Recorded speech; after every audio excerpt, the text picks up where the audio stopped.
사기치는 거죠. 아니면 자신이 있는 거죠. 내가 사람들이 생각하는 것처럼 그렇게 빼앗거나 그렇게 하지 않았습니다. 자신이 있는 걸 거예요. 또 다른 하나의 가능성은 아돌프 아히만처럼 자기가 늘상 해왔던 일이기 때문에 그것이 빼앗은 건지 내가 잘못한 건지조차를 분간하지 못할 수도 있습니다. 그러니까 가능성은 여러 가지로 있어요. 그런데 우리는 딱 결정을 내버렸잖아요. 이미 악한 사람인 거죠. 그런데 그것이 과연 성경에서 증언하고 있는 그러한 삭개오에 대한 진술에 근거한 것인지, 아니면 성경에 나와 있는 다른 사람들의 삭개오에 대한 평가를 내가 가지고 그렇게 평가를 하는 건지, 아니면 삭개오에 대해서 이야기하고 있는 수많은 이야기들을 들으면서 내가 그렇게 생각하고 있는 건지 어떤 것인지는 모르나, 그러나 우리는 삭개오에 대해서 명확하게 그는 이 정도의 사람이었다는 것을 알지 못함에도 불구하고 우리는 삭개오에 대해서 다 아는 것처럼 생각하고 말하고 있다는 겁니다. 왜? 어렸을 때부터 들어왔으니까. 어렸을 때부터, 교회 학교 때부터 삭개오에 대해서 그의 잘못과 하나님의 그를 사랑하심과 이 모든 것들에 대해서 들어왔기 때문에 그냥 그 많은 우리의 투입된 정보로 인해서 우리는 그걸 그냥 당연하게 받아들이는 거죠. 한 번도 정말 삭개오가 어떤 사람이었을까라고 우리가 생각해 보지 않았을 수 있다는 겁니다. 만약에 외부에 있는 어떤 사람이 나를 아는데, 내가 그 사람 알아요 라고 말하는데 나는 그분을 한 번도 만나본 적이 없어요. 그런데 그분이 나에 대해서 안다고 말할 때 여러분 어떤 마음이 드세요? 내가 이렇게 유명하구나, 나에 대해 좋게 알고 있겠지, 이런 생각이 드세요? 그 사람이 아는 게 정말 나에 대해 제대로 아는 거예요? 아마도 나에 대해 들은 거겠죠. 거기에는 잘못된 것이 있을 수 있고 부풀려진 것도 있을 수 있고 전혀 아닌 것도 있을 수 있잖아요. 그러니까 나에 대해서 안다고 말하는 누군가, 내가 알지 못하는 그 사람이 나에 대해 안다고 할 때 그가 아는 내가 진짜 내가 아닐 수 있다는 겁니다. 우리는 그 부분을 생각해 볼 필요가 있다는 겁니다. 오늘 제가 이 말씀을 드리는 이유는 삭개오가 정말 죄인인가 아닌가 이걸 가늠하기 위해서가 아닙니다. 그건 우리가 중요하지 않아요. 우리 이미 틀린 것도 그렇다고 믿고 살고 있었어요. 여러분, 삭개오가 어떤 나무에 올라갔어요? 뽕나무에 올라갔죠. 근데 성경에 보니까 뭐라고 돼 있어요?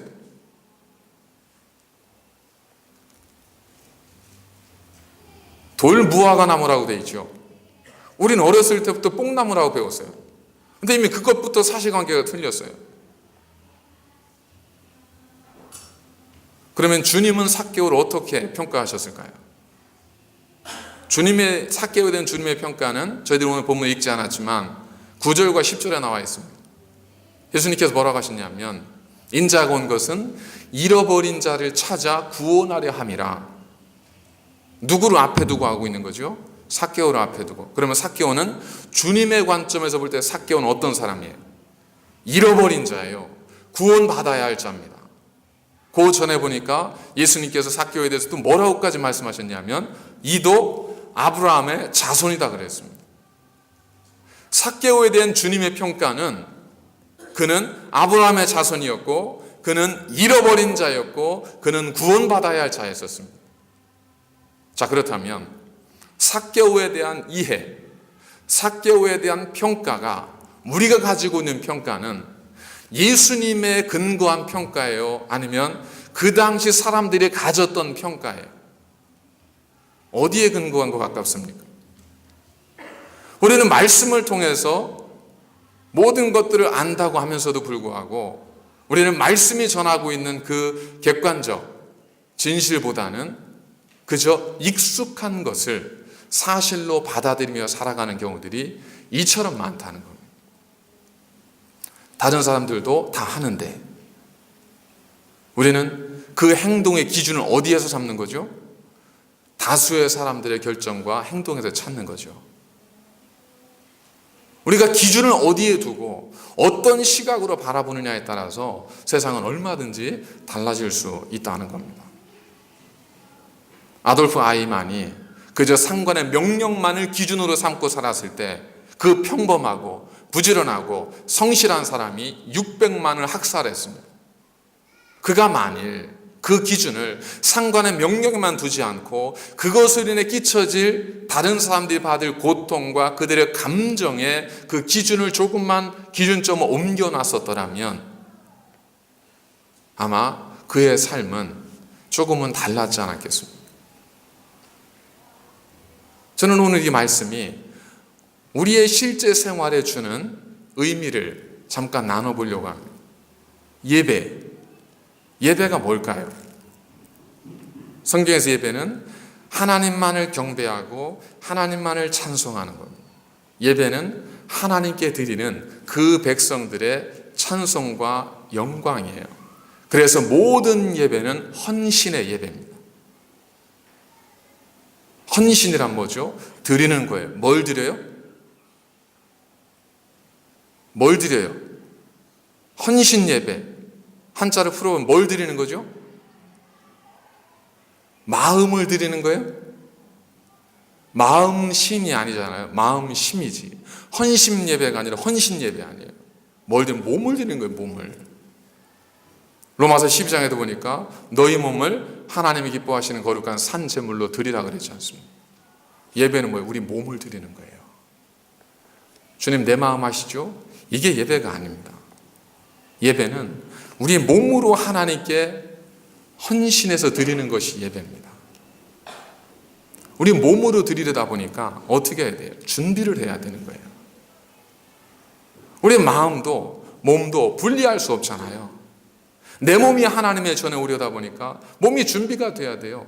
씻기도 하고 시간도 필요하고 하나님께 예배드리러 와서는 내 몸이 하나님 기뻐하신 거룩한 산제물이 되기 위해서 미리 와서 기도하고 준비하는 시간도 필요하고 몸으로 하나님께 드리는 예배이기 때문에 어쩔 수 없이 다른 사람과 영향을 끼칠 수밖에 없잖아요. 그러니까 내 몸이 예배드리는 내 몸이 다른 사람에게 방해가 되지 않도록 절제하는 훈련도 필요하고 예배는 하나님께 드리는 거지 않습니까? 그렇기 때문에 하나님을 생각하는 마음도 필요하고 너희는 너희가 믿음 안에 있는가 너희 자신을 시험하고 확증하라 그랬습니다. 과연 우리가 드리는 예배는 많은 사람들이 드리는 예배의 모습을 따라가고 있는 것인지 아니면 성경에서 말씀하고 있는 하나님이 기뻐하시는 예배의 모습을 우리가 따라가고 있는 것인지 우리가 매일 생각할 필요는 없지만 간혹 그러한 생각들 묵상을 통해서 우리의 잘못된 방향, 우리의 흐트러진 모습들을 우리가 바로 세워갈 수 있다는 겁니다. 날마다 예배가 뭐지? 예배가 무엇일까 생각하면 힘들어서 못 살죠. 그렇기 때문에 순간순간 정말 내가 하나님 기뻐하신 온전한 예배를 드리고 있는가? 나는 하나님께 예배를 드리고 있는가? 나는 예배자의 그 아름다운 자세와 태도를 가지고 하나님을 예배하고 있는가? 나는 내 몸을 들여 하나님께 예배하고 있는가? 아니면 그저 마음만 드리면 되지 하고 내 몸은 내가 원하는 곳에 언제나 가 있지는 않은가? 예배는 우리의 몸을 드리는 거룩한 경배입니다. 두 번째로 관계입니다. 관계. 내가 새날교회 교인이 되었다는 것은 무슨 뜻입니까? 새날교회 안에서 이곳이 하나님께서 내게 보내시고 허락하신 곳임을 내가 받아들이고 그곳에서 전해지는 말씀이 하나님께서 내게 주시는 말씀임을 결단하고 고백하고 그리고 그렇게 함께 신앙생활을 하게 된 모든 교우들을 주께서 내게 맡기시고 나에게 허락하신 한 가족, 그리스도 안에서의 한 가족임을 결단하는 것, 그것이 등록하고 교인이 되는 거잖아요.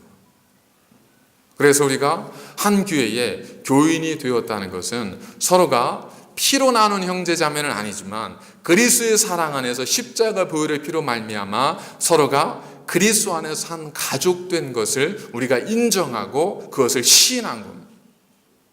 이게 가족이에요. 이게 교우입니다. 그런데 저분이 우리 교회 다니는 분인가 의심이 되고, 지나가다 저분이 맞나 많이 본 분 같은데 생각이 되고, 그렇다면 누구를 의심해야 되죠? 저분을 의심해야 되는 게 아니라 나를 의심해 봐야 되죠. 내가 정말 하나님께서 나를 이 교회에 있게 하시고, 나를 통해서 하나님께서 일하시고, 나에 대한 하나님의 계획을 가지고 계시고, 나로 이 사람들을 만나게 하셔서 그리스도 안에서 공동체를 만들게 하셨는데, 내가 그 사실을 인정하고 생각하고 고백하고 있는가? 우리는 생각하지 않으면 익숙한 대로 갑니다. 익숙한 것이 옳을 때도 있지만, 때로는 익숙한 것이 전혀 우리가 의도하지 않았던 좋지 못한 방향으로 흘러갈 수도 있습니다. 아히만이 그토록 성실하고 부지런하고 그 평범한 사람이었다면 그가 왜 악인이 되고 싶어 했겠어요? 하지만 사유의 불능, 생각해보지 않았기 때문에 그는 자신도 모르게 사람에게 상처를 주는 길을 갔습니다. 우리도 내가 의도하지 않아도 얼마든 우리가 생각해보고 묵상하지 않으면 우리의 사유의 불능으로 인해서 다른 사람에게 상처를 줄 수 있다는 겁니다. 저희가 교회에 머무는 시간을 제가 이렇게 보니까 12시에 교회를 오신다고 하면 이제 식사하시고 예배드리고 식사하시고 잠깐 차 한잔 하시고 대화하시러 가시는 시간이 한 2시간에 2시간 반 정도 되는 것 같아요. 이제 찬양대나 히엘 찬양대 같은 경우는 11시부터 오시면 한 3시간이 넘겠죠. 3시간에서 4시간 정도. 머무는 동안에 내가 이 작은 공간 안에서 얼마나 많은 사람들을 만나겠어요. 그러니까 우리 모두는 다 만나잖아요, 어디든. 근데 만나면서 내가 오늘 하나님의 교회에서 예배를 드리고 머물러 있던 그 2시간, 3시간, 4시간 동안에 내가 머리 숙여 인사한 사람이 손에 꼽을 정도라면 우리는 뭔가를 생각해 봐야 하지 않겠습니까? 내가 정말 저분을 내 가족으로, 하나님이 내게 허락하신 가족으로 내가 고백하고 있는가? 서로가 가족이라고 느끼고 그것을 마음으로 받아들인다면 여기 있는 인원 수만큼 서로가 인사하고 안부를 물어야 되지 않겠습니까? 한 가족임에도 불구하고 그저 스쳐 지나갈 수밖에 없다면, 한 가족임에도 불구하고 한 번도 함께 대화를 나눠본 적이 없다면, 한 가족이라고 하면서도 그의 아픔이 무엇인지에 대해서 관심조차 가져본 적이 없다면 그것은 악함의 문제가 아니라 우리가 그 문제를 한 번도 하나님이 주신 사명으로 생각해 보지 않았다고 하는 그 문제로 귀결이 될 수밖에 없다는 겁니다. 우리 서로 가족이잖아요. 그리스도 안에서 한 가족이지 않습니까? 한국 떠나서 호주에서, 그것도 한 교회에서, 교회가 호주에 시드니에 200개가 넘습니다. 가정교회 치면 한 250개 정도가 돼요. 그 250개가 넘는 교회에서 새날교회라는 이름으로 만나서 그 안에서 함께 생활하고 있다면 서로가 서로에 대해서 만나면 반가워서 포옹은 못하더라도 안녕하세요, 별일 없으세요? 만나서 반갑습니다. 이 정도 인사는 서로 나눌 수 있는 관계가 돼야 되지 않겠습니까? 아랫사람은 아랫사람 된 도리로 윗사람에게 머리 숙여 인사하는 것은 의로움이 아니라 도리입니다. 윗사람이 아랫사람을 품어주고 그에게 다가가는 것은 그의 덕이에요.